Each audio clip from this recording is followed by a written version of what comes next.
Assalamualaikum warahmatullahi wabarakatuh. Di kisah kali ini saya akan membacakan sebuah cerita dari tulisannya Aras Anggoro. Sebuah kisah yang berjudul Teror LDKS. Sebelum kita masuk ke ceritanya, tekan dulu tombol like video ini dan jangan lupa tekan juga tombol subscribe channel ini. Dan nyalakan juga lonceng notifikasinya agar tidak ketinggalan cerita-cerita lain dari channel ini. Dan seperti apa untuk kisah kali ini? Langsung saja kita masuk ke ceritanya. Dibandingkan sekolah lain, sekolah kami terbilang ngawur dan jauh dari kata favorit. Hampir semua yang masuk di sini adalah murid-murid yang tidak diterima di sekolah lain. Sebagian yang lain malah pindahan dari sekolahnya yang lama karena intuisi tempatnya dulu sudah angkat tangan. Tapi untuk pendidikan, sekolah kami ini rupanya tidak mau kalah dengan sekolah lain. Saat semua sekolah lain mengadakan LDKS, sekolah kami juga tidak mau kalah. Tahun ini akan diadakan LDKS ke Gunung Salak. Bagi yang belum tahu LDKS singkatan dari Latihan Dasar Kepemimpinan Siswa. Apa yang dipelajari di situ? Tidak ada. Itu cuma akal-akalan pihak sekolah supaya orang tua mengeluarkan uang untuk biaya perjalanan, makan, dan lain-lain. Intinya cuma jalan-jalan berkedok program sekolah. Kami para murid tahu itu karena seperti kami, guru di sini juga sama brengseknya. Tapi untuk perjalanan kali ini, kami satu suara tanpa perlu kong kali kong. Hari yang ditunggu-tunggu akhirnya datang. Aku dan kedua teman akrabku, Arya dan Dul, sudah siap dengan tas ransel berisi tenda dan macam-macam perlengkapan naik gunung lainnya. Dengan santai kami duduk di bawah pohon mangga di halaman sekolah sambil dengan geli memperhatikan adik-adik kelas yang hilir mudik ke sana kemari. Ada yang memasang tampang bingung, ada yang antusias dan lain sebagainya. Total yang ikut kegiatan ini sekitar 200 orang yang terdiri dari kelas 2 dan kelas 3. Anak-anak kelas 1 libur dulu, masih kecil. Sebelumnya kepala sekolah sudah membriefing kami anak-anak kelas 3 untuk memikirkan isi acara. Kami sepakat untuk membuat acara jurit malam di malam pertama dan api unggun di malam terakhir. Untuk acara jurit malam, Arya sudah menyiapkan banyak kain putih yang nantinya akan kami jadikan kostum hantu untuk menakut-nakuti anak kelas 2. Aku memeriksa, ada sekitar 4 gulungan kain putih yang dia bawa. Di antara gulungan kain putih itu, aku juga menemukan benda aneh. Apa ini ya? Dia tersenyum nakal. Kemenyan, jawabnya. Niat banget lu beli ginian. Enggak kok, gua ambilin dari pohon gede di tengah kebun yang ada kuburan angkernya itu, katanya entek. Enggak cuma itu, makanannya juga gua ambilin, gua makan. Aku geleng-geleng kepala. Anak ini memang kreatif, tapi kenakalannya juga keterlaluan. Kemudian Dul memberikan isyarat agar aku melihat apa yang dibawanya di dalam tas ranselnya. Vodka, bisiknya di telingaku sambil menempelkan jari telunjuk di bibirnya. Diam-diam aja, nanti kita bongkar di tenda. Aku menunjukkan jempol. Oke. Aku menyandarkan kepalaku ke pohon mangga, membayangkan keseruan jurit malam nanti. Tapi tiba-tiba terpikir sesuatu. Tidak ada satupun dari kami yang ditunjuk sebagai panitia yang pernah ke Gunung Salak. Ya, nama tempatnya apa nanti? Beneran Gunung Salak atau bumi perkemahannya? Arya mengangkat pundaknya. Nggak tahu. Pak Ahmad ditanya juga nggak jawab. Paling juga bumi perkemahan. Nggak mungkin kita diajak naik Gunung Salak. Aku setuju dengan jawabannya.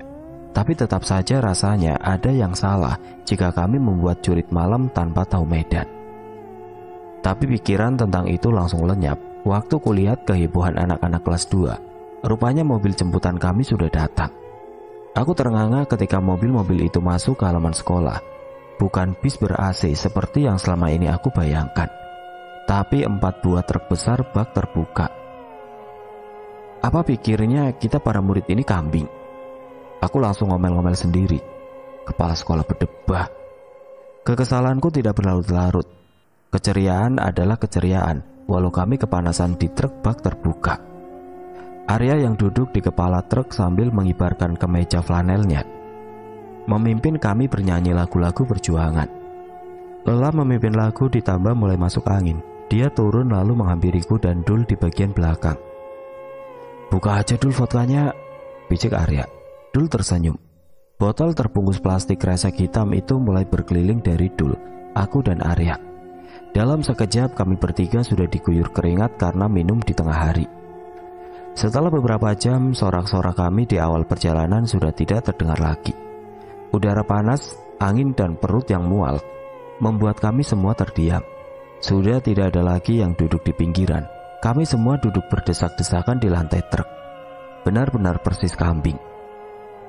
Setelah 2 jam kurasakan ada perubahan. Jalanan mulai menanjak dan tidak rata. Udara juga semakin sejuk. Aku berdiri dan melihat mobil truk yang kami tumpangi membelah kebun-kebun dan hutan liar. Sesekali nampak sekumpulan rumah penduduk. Lalu tidak lama kebun lagi. Begitu terus menerus. Bukit-bukit juga mulai terlihat dekat. Mataku terpaku pada sebuah bukit kecil di kejauhan yang nampak beda dari yang lain. Seluruh bagian atasnya botak tanpa ada tumbuhan apapun. Sebuah pemandangan yang aneh buatku, karena bukit-bukit kecil di sebelahnya semua rimbun tertutup pepohonan. Saat sedang asik memerhatikan bukit aneh itu, pandanganku terhalang gerumbulan pohon-pohon besar, lalu disambung dengan rumah-rumah penduduk. Dan ketika pandanganku sudah tidak terhalang apapun, bukit aneh itu tidak terlihat lagi. Kepalaku celingukan mencari-cari hingga menarik perhatian Arya. "Nyari apaan?" Aku yang bingung menjelaskan tidak menjawab apa-apa. Hanya meliriknya sedikit lalu fokus lagi mencari. Di belakang bukit aneh tadi, ada beberapa bukit yang hijau dan punggungan gunung yang lebih besar. Semua itu masih ada di tempatnya masing-masing. Apakah aku tadi salah lihat barusan? Pelan-pelan aku melupakan keanehan itu. Perhatianku teralihkan melihat kesibukan penduduk. Ada yang sedang bekerja di kebun, ada yang menebang pohon dan lain-lain. Dan mereka semua tidak ada yang peduli dengan kehadiran truk kami.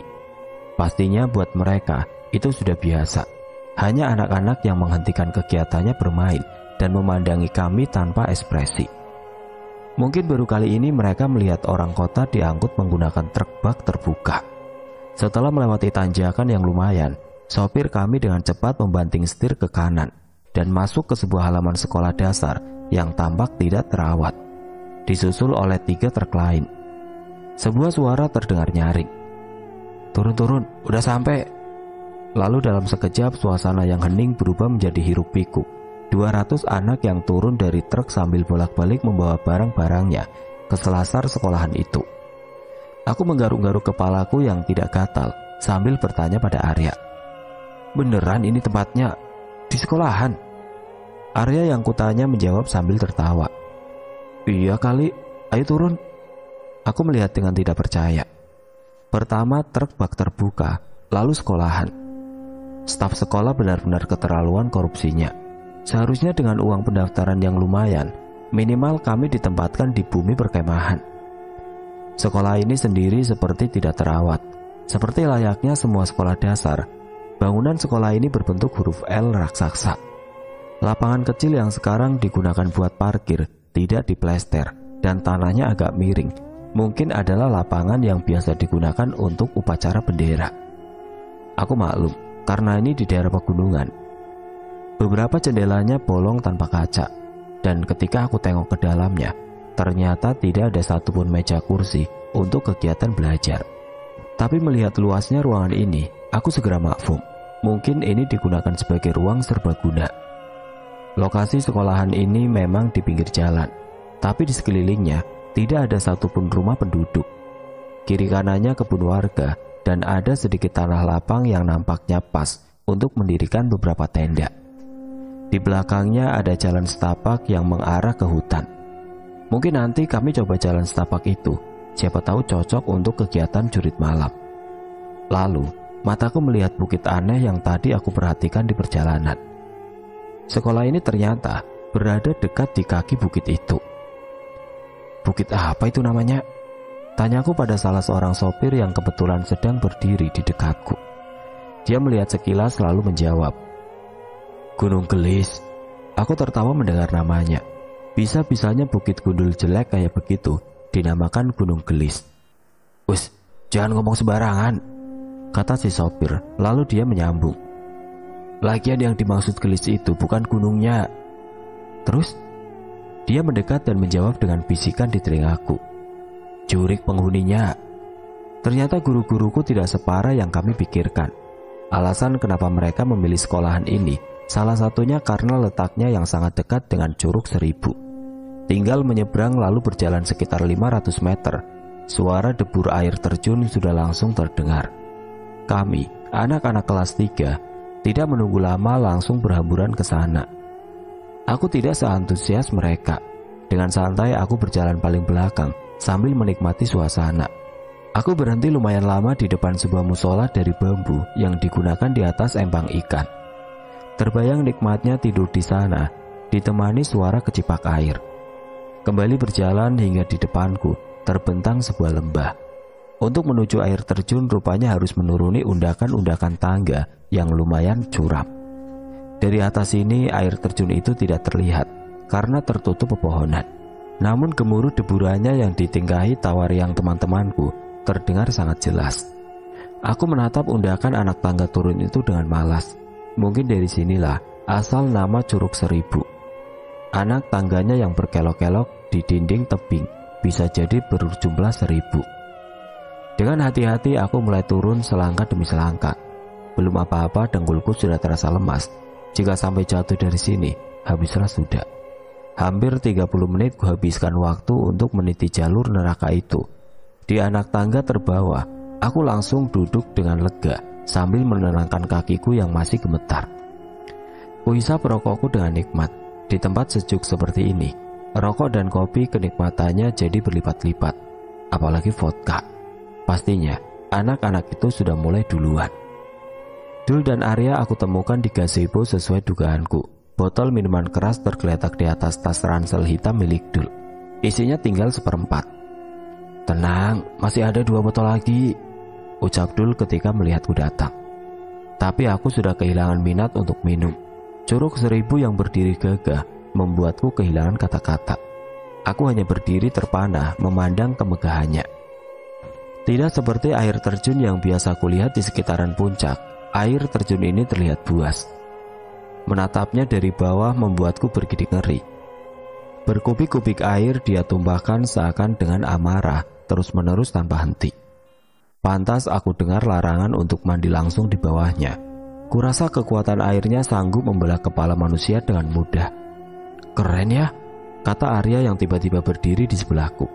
"Banget," jawabku singkat. "Coba lu lihat ke atas," katanya sambil mengarahkan jarinya ke puncak air terjun. "Jangan lihat ke arah itu, kalau udah maghrib." Ada hentakan untuk bertanya kenapa, tapi segera kuurungkan. Dengan hanya melihatnya saja dapat kurasakan wingitnya air terjun ini. Padahal matahari masih terik. Entah bagaimana suasananya selewat maghrib. Arya, temanku ini, mungkin bisa dibilang anak indigo murtad. Kami sekelas yakin dia bisa melihat makhluk-makhluk gaib dari ekspresinya yang kadang kelihatan takut mendadak. Selain itu dia kadang bisa nebak sesuatu yang akan terjadi dengan cepat. Tapi sekalipun, dia tidak pernah mau mengakui kalau dia indigo. Di tempat-tempat seperti ini, sikap Arya lumayan bisa dijadikan barometer. Jika dia tenang-tenang saja, kami pun tenang. Tapi jika dia mulai kelihatan resah, sebaiknya siap-siap untuk berdoa. Dan sejauh aku mengenalnya, baru hari ini kulihat dia sangat resah. Tidak ada satupun anak kelas 2 yang turun ke curug. Hari itu curug seakan milik kami sekelas. Mengikuti anjuran Arya, kami semua sudah meninggalkan tempat itu sebelum maghrib. Tidak ada apapun yang terjadi, mungkin hanya kecemasanku yang berlebihan. Insiden kecil terjadi ketika Arya melihat Ivan dan Suci yang bajunya berantakan keluar dari semak-semak. Juga waktu 5 orang anak berlomba pipis di kolam pertama. Selain itu, tidak ada apapun. Lalu kegelapan perlahan datang. Yang awalnya hanya gerimis, selepas maghrib berubah menjadi hujan angin. Tenda-tenda yang sudah kami pasang di belakang sekolahan terpaksa kami tinggalkan. Rencana julid malam juga bisa dipastikan batal. Kami semua berkumpul memenuhi selasar sekolah dasar itu. Walau hujan dan angin mengamuk, tapi di bawah bangunan ini kami merasa kering dan nyaman. Tidak ada satupun guru-guru yang muncul batang hidungnya, meninggalkan kami para murid berkeliaran ke sana kemari di bangunan sekolah dasar ini. Kesempatan itu dimanfaatkan dengan maksimal. Botol-botol minuman keras dibuka, ganja dibakar, dan pasangan-pasangan mesum satu persatu hilang mencari tempat masing-masing. Aku, Arya, dan Dul duduk di selasar paling ujung. Botol vodka yang dibungkus plastik kresek hitam bergantian berpindah tangan. Tenggorokanku serasa terbakar tiap kali cairan itu kutelan, yang disusul kehangatan menyebar di tubuhku. Arya menggelengkan kepala tiap kali ditawarkan. Aku menyikut tubuhnya dan bertanya, "Kenapa lu? Tumben banget." Dia menjawab dengan hanya menggerakkan alisnya, bahkan tidak menatapku. Sejak tadi pandangannya diarahkan ke jalan setapak yang mengarah ke hutan di bawah Gunung Gelis. Aku dan Dul tidak peduli. Kami sudah terbiasa dengan perubahan mood Arya. "Coy, udahan minumnya, jangan diterusin." Tiba-tiba Arya bersuara. Aku dan Dul saling pandang. Botol vodka masih ada setengah. "Emang kenapa?" tanya Dul sambil menutup botol itu. Di antara kami, dia yang bisa dibilang paling penakut. "Pasti ada apa-apa nih, makanya lu gak mau minum." Arya tidak menjawab. Dia hanya menarik nafas dalam. Bibirnya bergerak hendak mengatakan sesuatu, tapi dia urungkan. "Emang ada apaan ya?" Kali ini aku yang bertanya. Dia masih terlihat ragu untuk menjawab. Sepertinya dia sedang memilah informasi apa yang paling aman untuk dibagikan. Bola matanya berpindah-pindah, fokus pada sesuatu di kegelapan, sesuatu yang tidak dapat kulihat. "Mendingan lu pada ambil wudhu sekarang, mumpung masih sempat." Arya berbisik pelan. "Apaan sih? Sok misterius lu mah, kayak di film aja."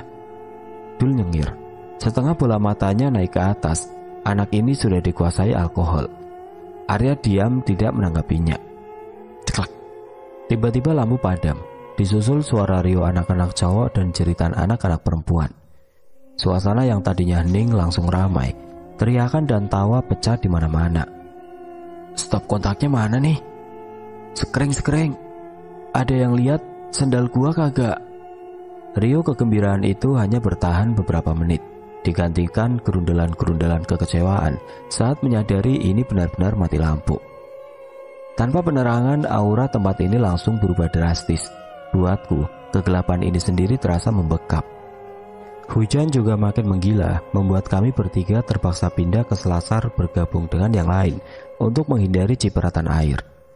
Aku berdiri memandang keluar, merasa takjub sekaligus takut. Dalam kegelapan ini tidak dapat lagi kulihat batas antara tanah dan langit. Tanah, pepohonan, Gunung Gelis baru bisa terlihat jika petir menyambar. Setelahnya, semua kembali ditelan kegelapan. Buk! Terdengar suara benda jatuh di kejauhan yang disusul suara-suara teriakan panik anak-anak kelas 2. Aku tidak tertarik untuk mencari tahu. Dengan tenang, kupandangi bara di ujung rokokku sambil membiasakan mataku melihat dalam kegelapan. Buk! Suara yang sama kembali terdengar, hanya jaraknya terasa lebih dekat. Kali ini pun disusul kepanikan. Jantungku mulai berdetak tidak beraturan. Suara apa itu sebenarnya? Arya yang duduk di sampingku pun tidak bereaksi apa-apa. Hanya Dul yang duduk di sebelah kiriku, bergerak-gerak dengan resah. Nafasnya terdengar berat dan pendek-pendek. Aku masih terus memandangi bara rokokku saat tubuh Dul ambruk ke lantai dengan tiba-tiba, menimbulkan suara yang sama seperti yang tadi ku dengar. Bruk. Aku langsung melompat karena kaget. Teman-teman yang berada di dekatku segera mengerubungi Dul yang tergeletak tidak bergerak, mencoba mencari tahu. Dul pingsan mendadak. Dalam kepanikan itu, lampu tiba-tiba menyala kembali. Sumber suara tadi ternyata sama seperti Dul. 2 orang yang jatuh ke lantai karena tiba-tiba pingsan. 2 orang pertama tadi nampaknya adik kelasku. Terlihat dari anak-anak kelas 2 yang merubung dan panik. Beberapa anak berlarian mencari guru. Beberapa anak perempuan terlihat menangis. Sementara di luar, petir menyambar-nyambar. Suasananya sungguh tidak terkendali. Belum lagi kebingunganku dengan apa yang membuat mereka pingsan. Arya masih tidak bergerak dari duduknya. Sekitar 10 meter di depanku, Ivan dan Suci duduk berhimpitan saling berpegangan tangan. Mata keduanya terlihat bingung dan panik. Lebih jauh lagi kulihat Nina, ketua kelas kami, berdiri di tengah selasar, sibuk memberi perintah itu ini pada anak kelas 2 yang berlarian. Dalam kepanikanku, gerakan-gerakan mereka seolah tampak bergerak dengan lambat dan hening. Lalu pandanganku kembali pada Ivan yang wajahnya terlihat pucat. Dan tanpa disangka-sangka, kulihat dia tumbang begitu saja ke lantai. Suci histeris. Semua orang yang ada di dekat mereka juga histeris. Mataku melebar, terkejut bercampur takut. Lalu kulihat Nina limbung. Tubuhnya jatuh tersungkur dengan keras di tengah selasar. Jantungku berpacu. Keringat dingin membasahi tubuhku. 3 orang tumbang bersamaan. Salah satunya Suci. Cekat!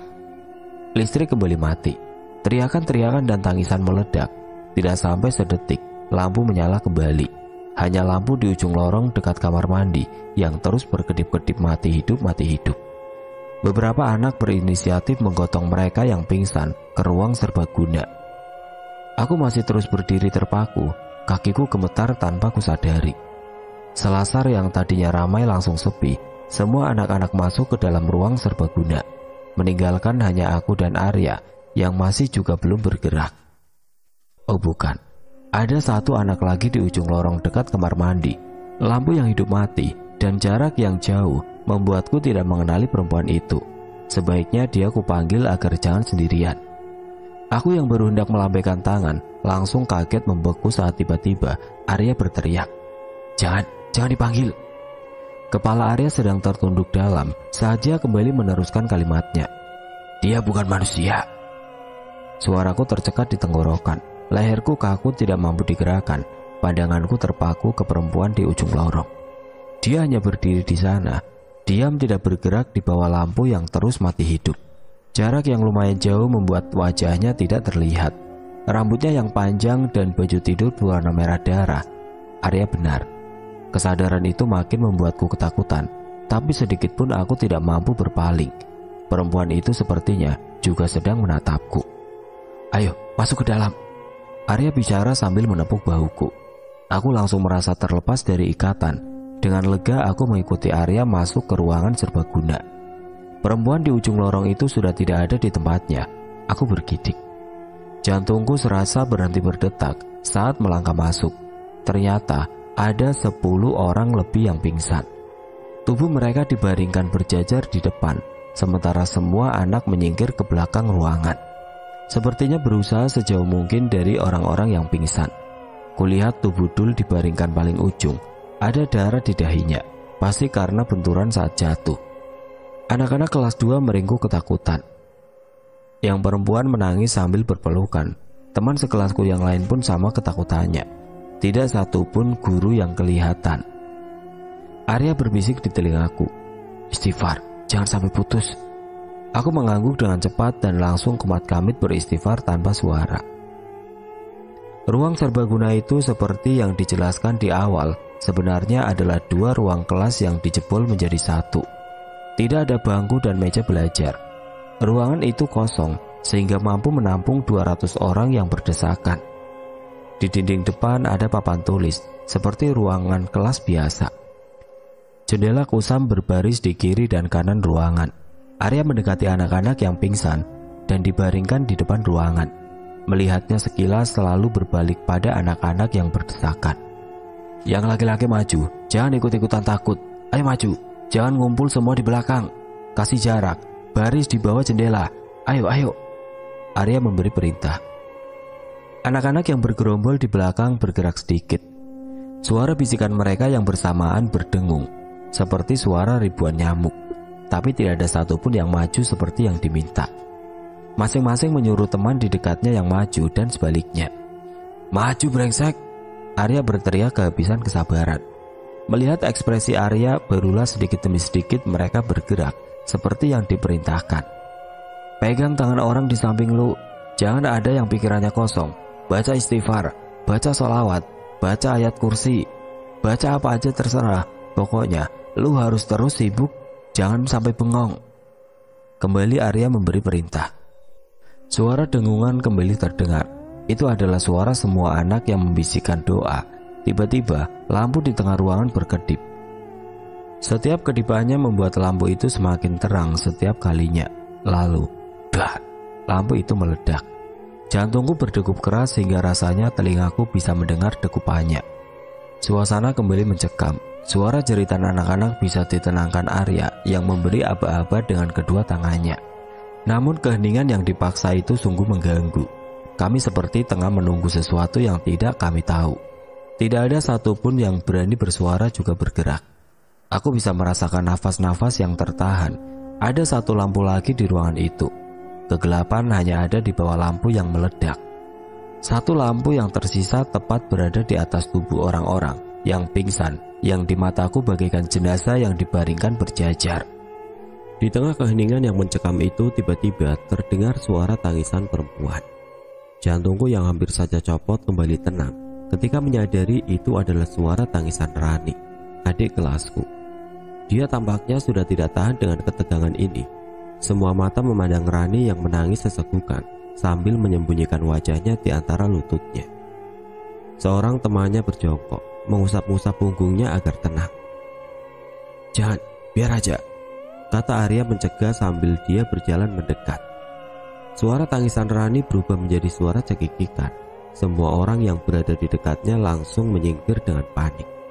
Dengan gerakan perlahan dan masih terus cekikikan, Rani berdiri, lehernya miring dan cara berdirinya seperti orang bongkok. Saat mendekat, Arya langsung menjatuhkannya kembali ke lantai.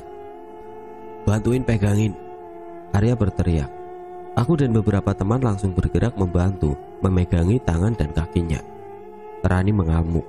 Tenaganya seperti bukan tenaga perempuan.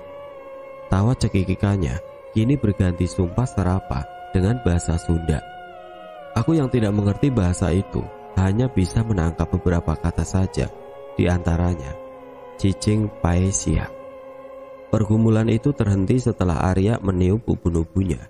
Rani langsung tergeletak diam, pingsan. Beberapa orang lalu membaringkannya bersama orang-orang yang pingsan duluan. Mereka yang pingsan bereaksi ketika tubuh Rani dibaringkan.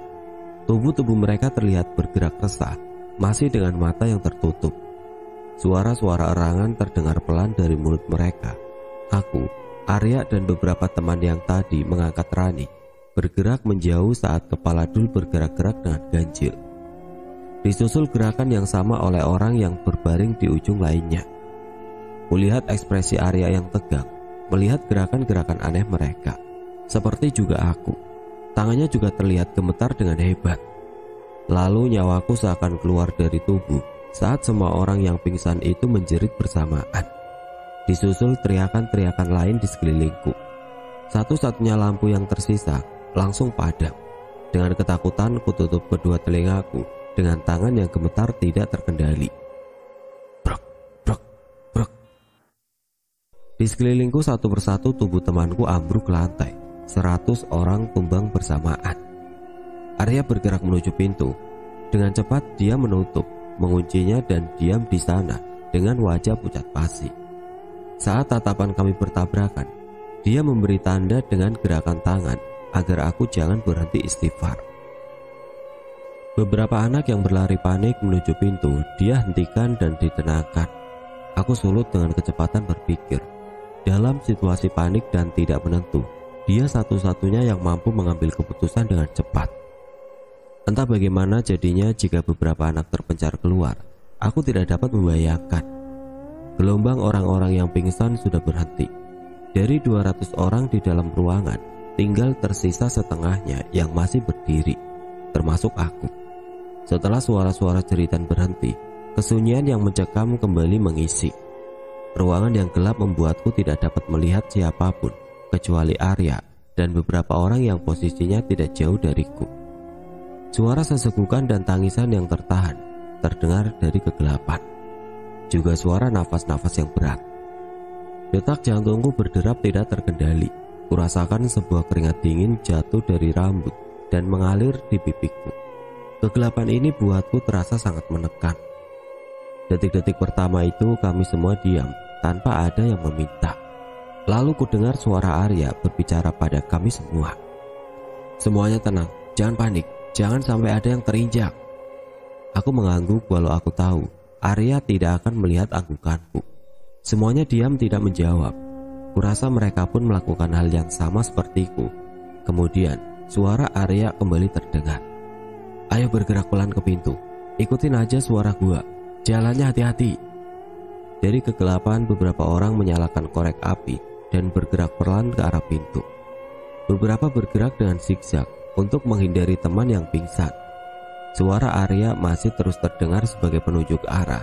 Aku juga punya korek api yang langsung kunyalakan. Tiba-tiba lampu kembali menyala. Aku menghembuskan nafas lega.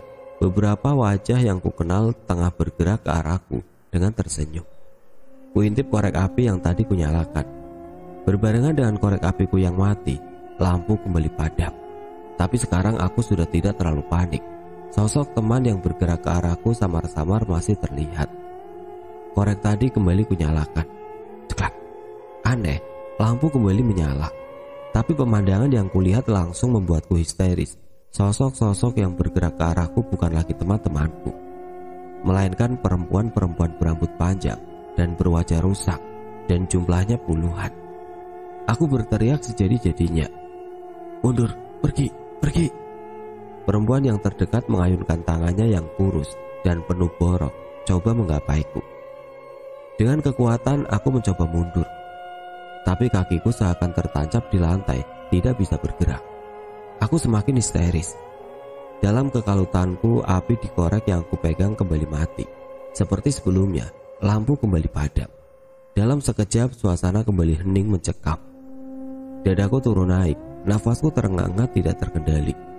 Sosok-sosok mengerikan tadi sudah hilang. Aku celingukan mencari teman yang lain. Tidak ada siapapun. Arya juga tidak ada.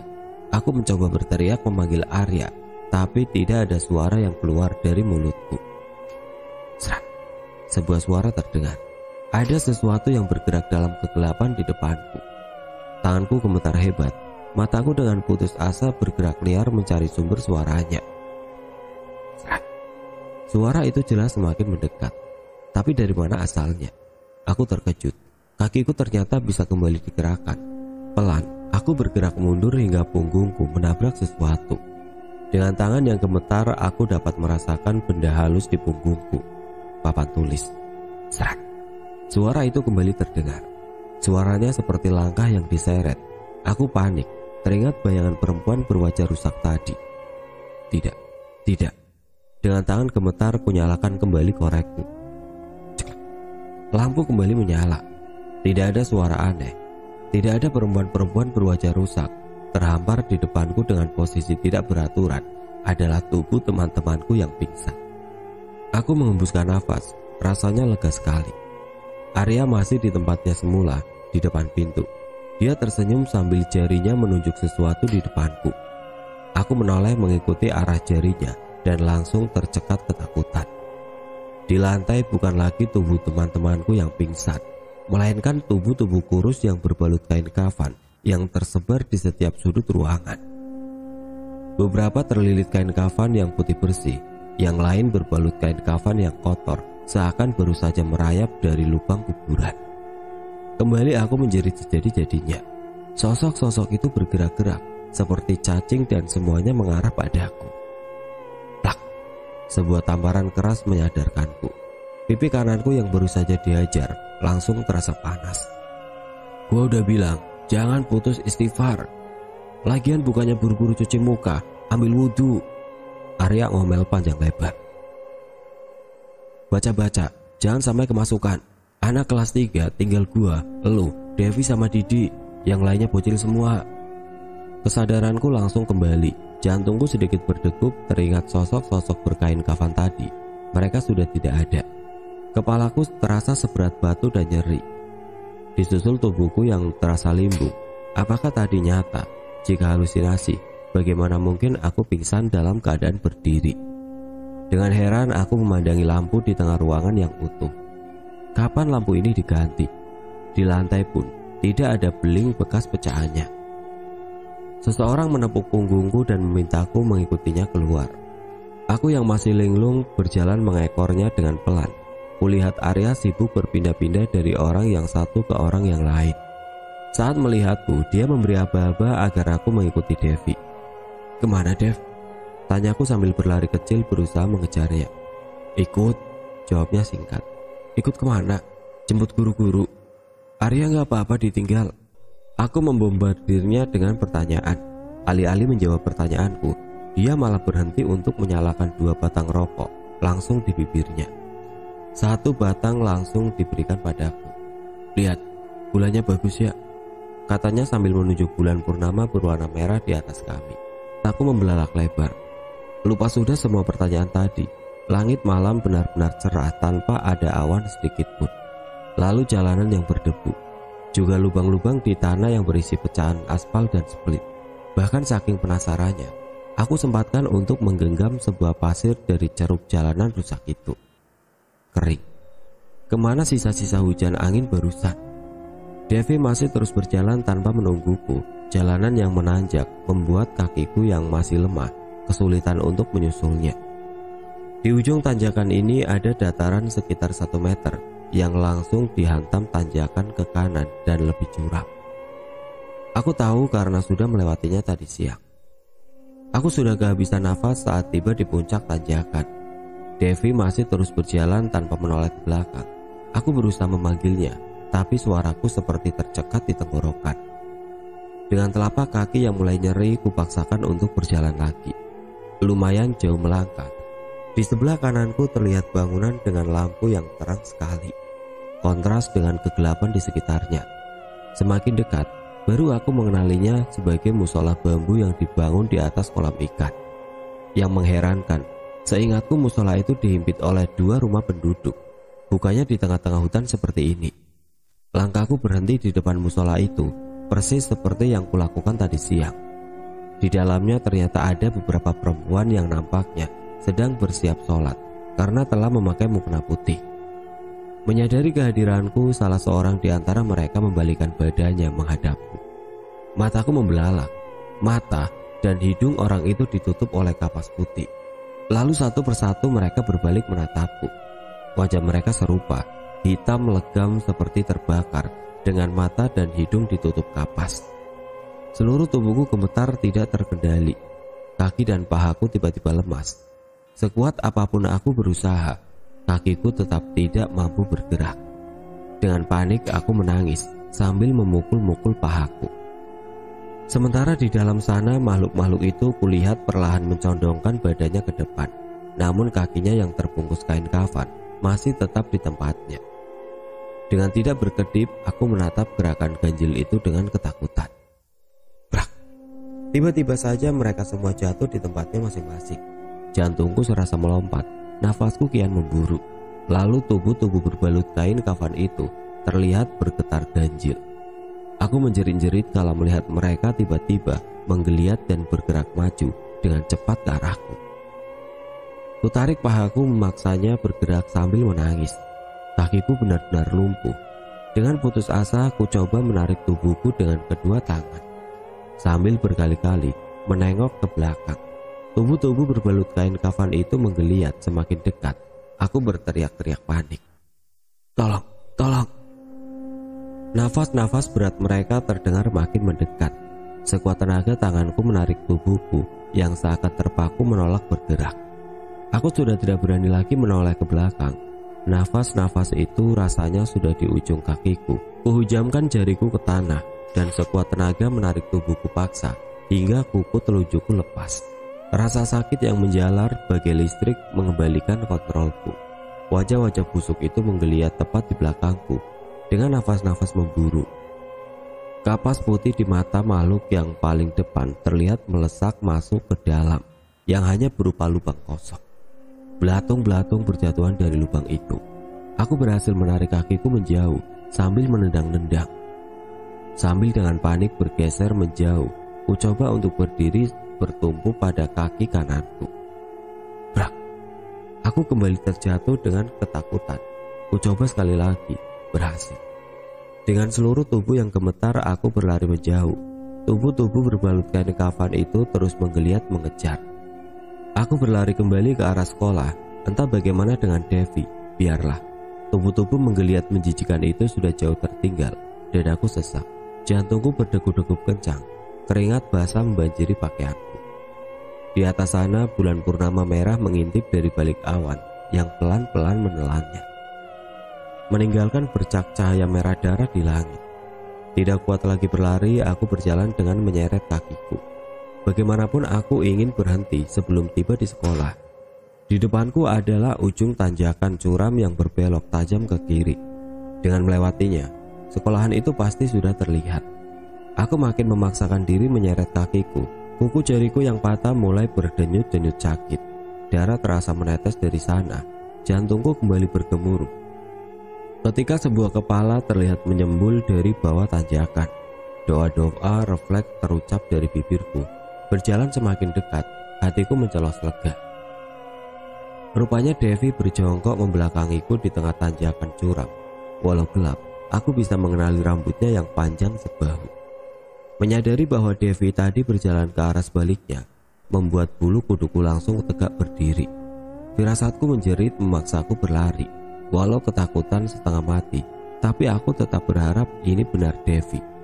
Karena aku sudah semakin mendekat dan tidak ada jalan lain lagi. Tiba-tiba dia mendadak berdiri, masih dengan posisi membelakangiku. Lalu perlahan dia menoleh, tubuhku menegang, bibirku kering. Tidak ada lagi air ludah yang bisa kutelan. Lega luar biasa rasanya bayangan perempuan berwajah rusak yang kukhawatirkan tidak menjadi kenyataan. Tapi Devi hanya memandang sekilas padaku, lalu berbalik badan dan berjalan turun. Sedikit pun tidak bertanya dan memperhatikan nafasku yang naik turun tidak karuan. Begitupun aku. Daripada menanyakan ini itu, lebih baik menenangkan deru jantungku yang tidak karuan. Pertanyaan bisa menunggu nanti sesampai di sekolahan. Saat ini yang lebih kukhawatirkan jika sosok-sosok berkain kafan itu mengejar. Namun sepertinya aku bisa bernafas lega. Berkali-kali menoleh ke belakang, mereka tidak terlihat. Sekarang aku menyesali tidak mendengar peringatan Arya untuk tidak minum. Penghuni sini pastinya tidak terima tempatnya dijadikan tempat mabuk-mabukan. Andai bisa memilih, aku lebih suka jika tiba-tiba pingsan seperti Dul, Suci, Irfan dan lainnya, daripada harus merasakan terteror seperti ini. Aku tahu keburukan mereka yang pingsan duluan. Irfan dan Suci berbuat tidak senonoh. Di air terjun, Nia bakar ganja. Adit dan Rian yang mengencingi kolam. Dul minum dan bakar kemenyan. Tapi aku dan Arya pun minum-minum di air terjun. Kenapa kami tidak pingsan? Nanti kutanyakan pada Arya. Di depan adalah turunan curam yang berbelok tajam ke kiri. Berjalan sebentar kami sudah sampai. Semua guru-guru berdebat itu sudah nongol batang hidungnya. Tadi tidak kulihat satupun anak IPA yang masih berdiri. Semua panitia sudah tumbang. Kupandangi lagi bulan purnama yang perlahan kembali muncul dari balik awan. Lalu ingatan akan hujan angin tadi. Masa iya aku cuma berhalusinasi? Aku kembali bergidik. Ini benar-benar malam yang tidak cuma mengerikan, tapi juga aneh. Saat ini yang ingin aku lakukan hanya wudhu untuk mensucikan badanku dari sisa minuman tadi, lalu sholat. Otot pahaku kembali merasakan nyeri, dan tubuhku mulai terasa panas dingin akibat denyutan-denyutan dari kuku jariku yang lepas. Kusipitkan mataku mencoba untuk melihat keadaan kuku jari itu dengan lebih jelas. Pendarahannya sudah berhenti, tapi kelihatannya jari itu membengkak. Pahaku yang semakin nyeri membuatku kembali tertinggal. Devi sudah hilang di balik belokan. Merasa sendirian, aku mempercepat langkahku, berusaha menyusul. Pemandangan yang aku lihat di balik belokan membuat jantungku kembali berdesir. Bukannya jalan lurus yang di kirinya adalah sekolahan, melainkan satu lagi turunan curam. Apakah aku salah ingat? Tidak berpikir lama, aku kembali melangkah walaupun bingung.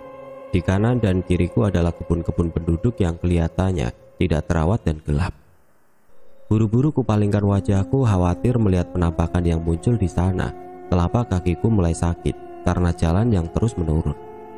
Di belokan berikutnya kembali aku berhadapan dengan turunan curam. Jantungku mulai berdetak kencang, walau udara dingin, tapi keringat mengucur di wajahku. Ini jelas tidak beres. Aku mulai menyiapkan diriku untuk kejutan. Doa-doa yang tadi terlupa mulai kembali kubisikkan. Udara kurasakan semakin dingin. Angin tiba-tiba menampar-nampar wajahku dengan kencang. Aku terkejut mendapati kakiku terendam air yang mengalir dan bersamaan telingaku dibanjiri suara yang memegahkan telinga. Mataku membelalak ngeri ketika menyadari apa yang ada di depanku. Curug 1000. Seluruh tubuhku langsung menggigil ketakutan dan kedinginan. Kepalaku mendadak pusing menyadari kenyataan yang membingungkan ini. Tubuhku limbung akibat disorientasi mendadak. Aku mendongakkan kepala menatap air yang jatuh dengan deras di depanku. Kolam utamanya diselubungi kabut putih tebal yang bergulung-gulung. Seperti mimpi, aku tidak percaya dengan apa yang kulihat. Devi masih terus berjalan tanpa berhenti menuju derasnya air terjun. Aku berteriak memanggil namanya dengan panik. Lagi-lagi suaraku tercekat. Dengan rasa tidak berdaya, aku hanya mampu menatap Devi yang berjalan menapaki batu-batu belah lalu masuk ke kolam. Air langsung merendam tubuhnya, selutut, sepinggang, hingga akhirnya dia hilang di tengah kabut dan gemuruh air terjun. Aku mundur dengan ketakutan. Berkali-kali aku jatuh terantuk batu. Dengan nafas memburu, aku meraba-raba jalan di tengah kegelapan. Gemuruh air terjun makin membuatku gugup untuk buru-buru menjauh. Lalu telingaku menangkap suara-suara yang aneh dari kolam di belakangku. Aku menguatkan hati dan berkali-kali berbisik, "Jangan nengok, jangan nengok." Suara kecipak-kecipak itu semakin lama kian riuh, dan ketika di antara keriuhan itu terdengar teriakan minta tolong perempuan. Refleks aku menoleh. Apa yang kulihat seakan mengeringkan darah dari tubuhku seketika. Di sana, dengan tubuh terendam sebatas dada, Devi dengan ekspresi putus asa menjerit-jerit, sementara puluhan pasang tangan terus menariknya. Semakin lama tangan-tangan itu semakin banyak bermunculan dari kolam, membekapnya, menarik rambutnya, hingga akhirnya hilang sepenuhnya ke dalam kolam. Aku menyaksikan itu tanpa berkedip dan tanpa bisa melakukan apa-apa. Kolam itu perlahan kembali tenang seperti tidak pernah terjadi apa-apa. Kabut tipis perlahan mulai muncul. Tubuhku masih tidak mampu bergerak. Seluruh persendianku mendadak lemas setelah melihat kejadian tadi. Astagfirullah, astagfirullah, astagfirullah. Aku terus merapalkan kata itu hingga mulutku kering. Perlahan rasa hangat mengalir di tubuhku. Jariku mulai bisa digerakkan. Dengan kaki setengah lumpuh, kupaksa tubuhku beringsut dari sana. Aku baru berhasil menyeret tubuhku beberapa meter ketika lagi-lagi telingaku mendengar bunyi kecipak aneh dari kolam. Dengan was-was kupandangi kolam yang sekarang nampak tenang itu. Kabut tipis bergerak-gerak liar, tertiup angin lalu menghilang. Digantikan kabut lain yang bergerak dari air terjun. Tidak ada apapun. Aku kembali bergerak menyeret tubuhku dengan nafas naik turun. Saat mataku mulai terbiasa dengan kegelapan, barulah kusadari aku berada di anak tangga terbawah di lembah ini. Suara kecipak itu muncul lagi. Aku terus merayap, tidak ingin kehilangan konsentrasi. Aku akan menengok setelah berhasil mengangkat tubuhku ke anak tangga pertama. Berhasil. Suara kecipak itu lagi. Persetan. Tujuanku anak tangga kedua. Tapi kengerian merasuki setiap persendian tangan dan kakiku. Membuatnya lemah. Aku menyerah pada keingintahuanku. Akhirnya aku tolehkan kepalaku ke arah kolam itu. Kegelapan yang menekan dan kabut tipis yang terus bergerak. Kepalaku berdenyut-denyut dan jantungku makin kencang berdegup. Kusapukan pandanganku ke setiap sudut sambil terus berdoa. Semoga tidak ada apapun yang tiba-tiba muncul. Suara kecipak lagi. Dari mana arah suaranya? Kabut masih bergerak liar di atas kolam. Sulit untuk melihat dalam kegelapan dan kabut ini. Tunggu, ada sesuatu. Air gelap di kolam itu bergoyang lembut, lalu sesuatu muncul perlahan. Dengan lutut dan kaki yang gemetar hebat, kupaksakan pantatku bergeser ke anak tangga berikutnya, sambil mataku lekat menatap sesuatu itu. Sosok bayangan gelap muncul dari balik kabut. Tanganku yang gemetar meraba-raba tanaman rambat di sisi tebing, berusaha mencari pegangan. Sosok lain muncul disusul sosok-sosok lainnya lagi. Mataku membelalak. Kututup mulutku dengan tangan berusaha tidak bersuara, berharap sosok-sosok itu tidak melihatku. Derap jantungku terus berpacu makin cepat melihat makhluk-makhluk itu bergerak. Tidak ada gunanya menutup mulut. Mereka bergerak ke arahku. Tangannya terjuntai lemas di sisi tubuhnya. Kepalanya miring dan mayat hidup itu maju dengan gerakan yang patah-patah. Semakin mendekat, aku tidak mampu lagi menahan ketakutanku dan mulai menjerit sejadi-jadinya. Mayat hidup yang terdepan sudah ada di ujung anak tangga. Tubuhnya seperti patah ke kiri, sementara kepalanya dengan ganjil terkulai ke kanan. Semakin mendekat dan semakin mendekat. Saat wajah makhluk itu kian mendekat, pandanganku mengabur. Cahaya menerobos selalu seketika aku dikepung cahaya. Aku berada di dalam bak truk bersama teman-teman yang lain. "Nambah?" tanya Dul sambil menggoyang-goyangkan satu botol vodka lagi yang masih tersegel. "Bongkar," kataku bersemangat. Dul menyeringai. Pemandangan itu menghilang dalam sekejap, seperti kertas yang tiba-tiba diremas. Semua hilang digantikan kegelapan lembah Curug Seribu, kecuali wajah Dul yang menyeringai. Mataku membelalak ketakutan. Mayat-mayat hidup itu adalah teman-temanku. Kengerian yang teramat sangat mencengkeramku. Dengan panik kupaksa tubuhku merangkak mundur sambil menendang-nendang tangan kurus mayat-mayat hidup itu yang mencoba menggapai kakiku. Mataku masih terpaku pada wajah-wajah yang sangat kukenali. Dul, Nina, Ivan, Suci, dan yang lainnya. Sedih bercampur ngeri menghujam ulu hatiku. Pakaian mereka sobek di mana-mana memperlihatkan kulit tubuhnya yang membusuk dan menggembung. Tangan Dul yang tadi kutendang langsung memperlihatkan tulangnya yang putih. Kulitnya yang bergelambir basah lepas dengan mudah. Namun mereka terus merangsek maju.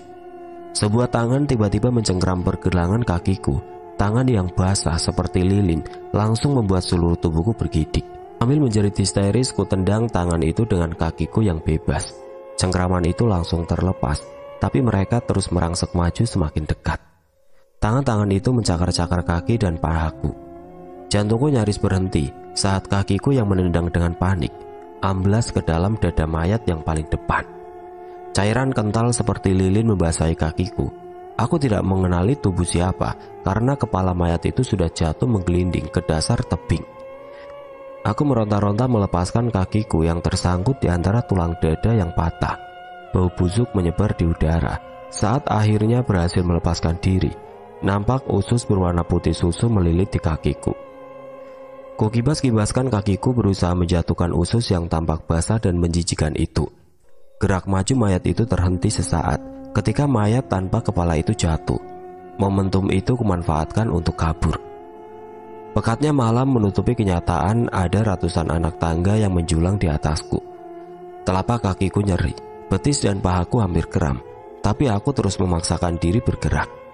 Mayat-mayat hidup itu tidak terlihat, namun bau busuknya yang menguar di udara terus membuntutiku. Tidak lagi aku pedulikan fakta bahwa banyak orang yang jatuh dari tangga ini. Aku terus naik dengan terseok-seok dan baru berhenti setelah mencapai anak tangga teratas. Nafasku kembang kempis, jantungku seakan hendak meledak. Tidak berani berhenti terlalu lama. Aku kembali berjalan dengan kaki yang hampir lumpuh kram. Jalanan tanah yang licin dan gelap membuatku berkali-kali terpreset jatuh bangun. Sempitnya jalur membuatku lebih sering berjalan memepet tebing. Karena walau tidak terlihat tertutup gelap, aku tahu jurang menganga di sebelah kiriku. Akar-akar yang mencuat di sepanjang dinding tanah kerap menyayat tubuh bagian kananku, sementara angin menabrak sisi lainnya, membuat jariku kebas. Walau udara yang dingin, tapi dengan paru-paru yang bekerja ekstra membuat tubuhku serasa terbakar. Tiap kali ingin berhenti untuk mengistirahatkan kakiku yang tidak mau berhenti gemetar, bau busuk langsung menyergap, memaksaku kembali bergerak. Berkali-kali kucubit dan kutamar-tamar pipiku, berharap ini hanya mimpi. Sakitnya nyata terasa. Gerimis turun lagi. Tubuhku semakin menggigil. Pandangan mataku mulai berkunang-kunang saat menatap sebuah batu besar di atasku. Tidak boleh berhenti sebelum mencapai batu itu. Aku berbisik menguatkan diri. Dengan nafas yang tersisa, aku kerahkan tenaga terakhirku untuk berlari mencapai batu itu. Seakan tempat itu akan melindungiku dari kejaran mayat-mayat busuk tadi. Sesampainya di sana, aku langsung ambruk dengan nafas tersegal-segal. 1 menit, 2 menit, 5 menit, bau busuk itu tidak tercium lagi. Aku memejamkan mata dengan lega. Kelopak mataku terasa panas. Air mata keluar menetes dari sana. Jauh dalam lubuk hati, aku berjanji tidak akan menyentuh minuman keras lagi jika bisa selamat dari sini. Lalu, air mata itu kian deras saat teringat wajah teman-temanku. Gerimis yang jatuh mendinginkan paru-paruku yang terbakar dan menenangkan tubuhku yang gemetar. Perlahan kupaksakan untuk bangkit berdiri. Nafasku sudah jauh lebih tenang. walau dadaku masih terus bergemuruh. Jalanan di depanku bukan lagi jalur sempit dan menanjak, melainkan jalanan berbatu yang tertata rapi. Terlihat cahaya lampu rumah penduduk di kejauhan. Pelan kuseret langkahku ke sana. Aku tidak ingat pernah melewati jalan ini tadi siang. Perasaan takutku kembali bangkit. Nyatanya aku masih jauh dari selamat. Jauh di dalam hati kecilku, aku menyadari sedang di mana, tapi aku terlalu takut untuk mengakuinya. Cahaya yang kukira perkampungan ternyata hanya sebuah rumah kecil. Semakin mendekat, irama jantungku semakin melonjak-lonjak. Tidak ingin kecolongan, aku berhenti di balik bayangan sebuah pohon besar sambil mengintip ke arah rumah itu. Semua terlihat normal. Rumah kayu itu terlihat modern karena cahaya lampu pijar di teras depannya. Jauh di belakang rumah itu teronggok sebongkah batu besar sekali berwarna putih kusam. Di antara batu besar itu dan rumah utama, ada satu lagi bangunan kecil yang nampaknya tempat kayu bakar. Tanpa suara aku seret langkahku ke bangunan kecil itu. Rencananya aku akan mengunci diri di sana sampai matahari muncul. Perlahan aku bergerak selangkah demi selangkah. Ada jendela yang terbuka di samping rumah itu. Aku menundukkan kepala saat melewatinya sambil menahan nafas. Bayangan-bayangan nampak bergerak dari dalam rumah itu. Jantungku berdegup-degup tidak terkendali. Bayangan pemilik rumah berhenti bergerak tepat di jendela di atasku. Kututup mulutku sambil menahan nafas, tidak berani bergerak sedikit pun. Detik-detik itu kurasakan lemas sekali. Saat bayangan itu pergi, mulutku langsung megap-megap mencari udara. Jantungku bergemuruh seperti senapan mesin. Tidak menunggu lama, aku kembali bergerak tanpa suara. Di balik bayangan rumah itu, aku meneliti rumah kayu bakar di seberangku. Ternyata bangunan itu lebih besar dari kelihatannya.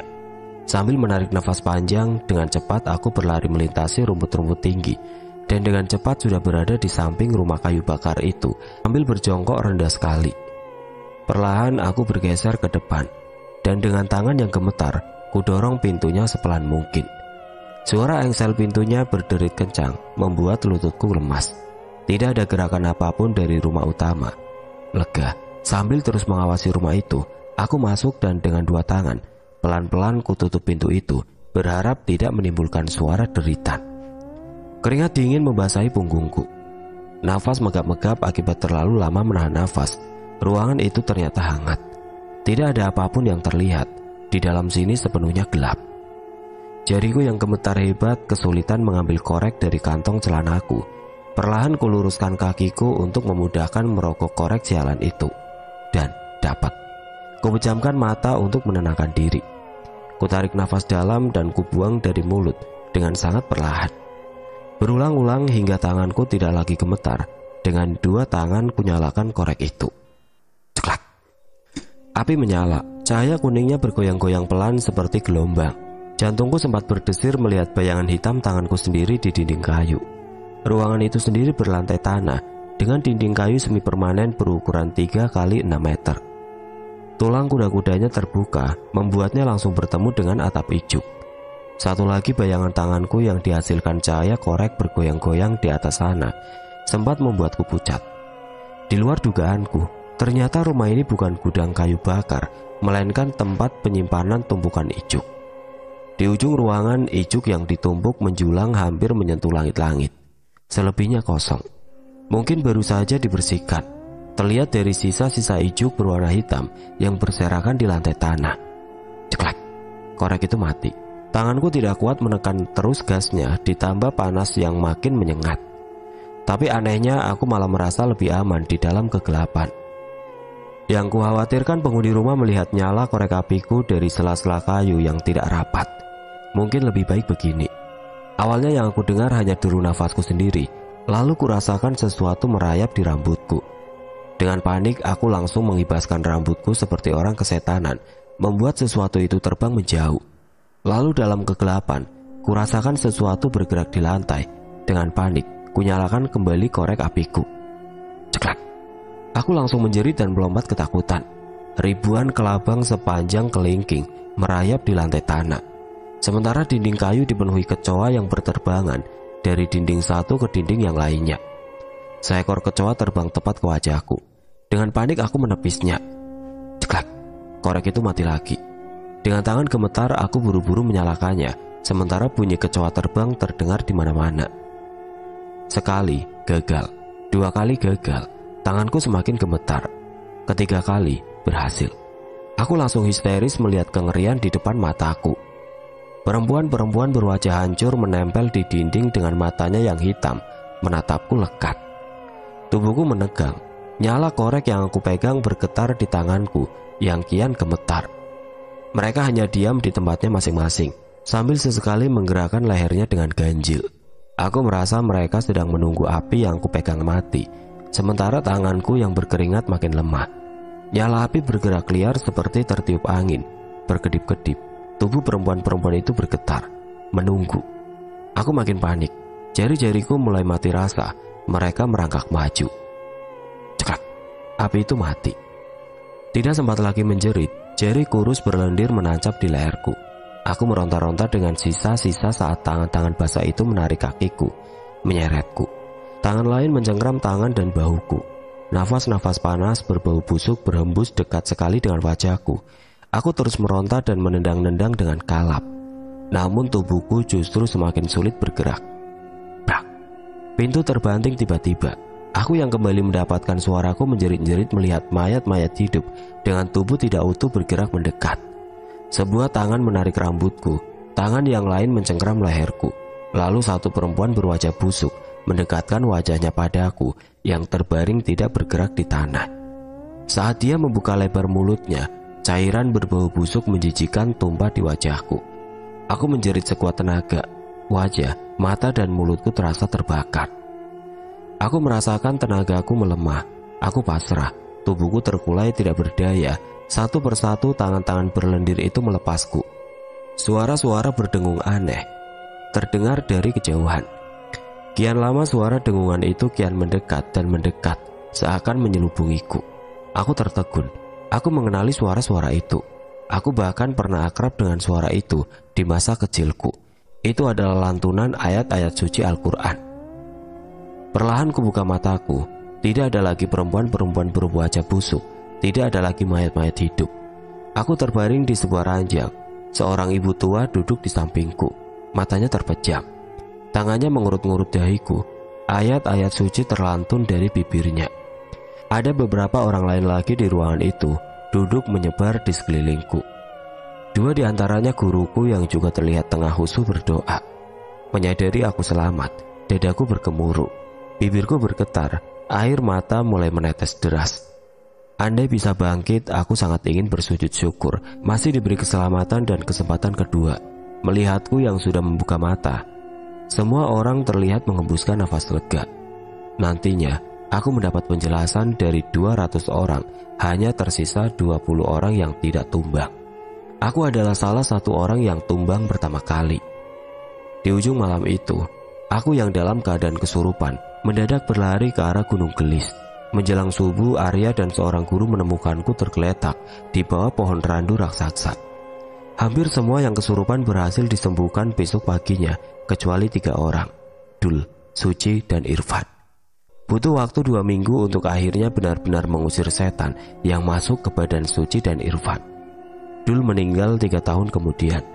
Sejak LDKS itu, hingga hari kematiannya, dia berubah menjadi seperti orang linglung. Tidak pernah ada teman sekelasku yang bernama Devi. Oke teman-teman, sekian untuk kisah kali ini. Bagaimana menurut kalian tentang kisah ini? Tulis komentar kalian di kolom komentar. Dan buat teman-teman yang baru bergabung, jangan lupa untuk like, komen, share, serta subscribe channel ini. Dan jangan lupa nyalakan juga lonceng notifikasinya. Dan akhir kata, wassalamualaikum warahmatullahi wabarakatuh.